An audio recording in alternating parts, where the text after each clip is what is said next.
let's do some Panama Hat myth busting. Firstly, Panama hats don't come from Panama. They come from Ecuador. Now, when they were building the Panama Canal, some famous politicians in America wore this hat because it was so hot and it worked so well. And it came to be known as the Panama Hat. After that, the name stuck. Now, the Ecuadorians, they weren't very happy about that. And in the 80s, they tried to change the name to the Ecuador hat. But no one cared, so they went back to the original name. So the Panama Hat comes from Ecuador. Second up is that the Panama Hat is rollable, and it is. You can roll it, but it breaks your hat. And it's true that if you get a $20,000 Panama hat and roll it really finely, you can put it through a wedding ring, and it will hold water as well, but it will trash your hat.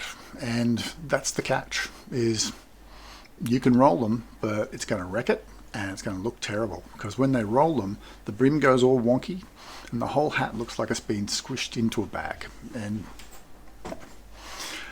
next one is that all Panama hats are white with a black band, and that's completely untrue. They can weave anything at all. The Ecuadorians are the greatest weavers in the world. Like, this is one of my favorites, and that's a beautiful complex open weave, and I've got maybe 50, 60 different weaves, and they can really weave anything, any color, any design. There's very complex weaves and very simple weaves, super high quality weaves like Monte Cristi's, which are gorgeous, and they all come in lots of different shapes and colors. The original color of the Panama straw is kind of a beigey pink, a bit mottly as well, but they tend to sort of treat it and try and get it a bit more even. The other thing that people believe is that a tighter weave is heavier, so you want a very loose weave, and that's not true either. So this is a fine quality. This is the King, and it is a very translucent hat. The light just passes through it, the air moves through it, and it's very light. But then there's like a Monte Cristi, which is completely dense.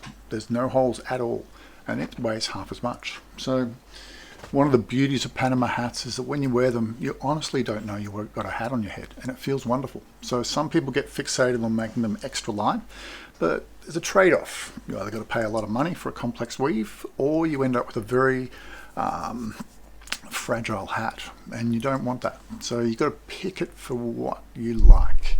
You want a durable hat, get a crochet weave. You want a very fine, airy hat, get a bristle weave. I've got videos on it all.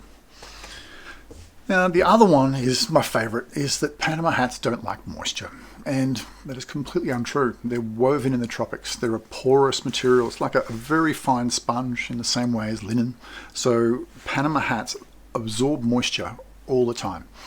Now, that's a really good thing because it cools you down and it keeps your head dry. And if you live in the tropics, it will get quite moist, but it always dries out. And as long as it's drying out when you're not wearing it, it'll all be fine. But if it's really wet and hot, don't. I walk in the rain all the time, just a drizzle, it's fine. But if it's pouring with rain, take your hat off. And if it gets really wet, leave it on your head, because then it will dry in the shape of your head and it won't shrink. That is the myth that I like.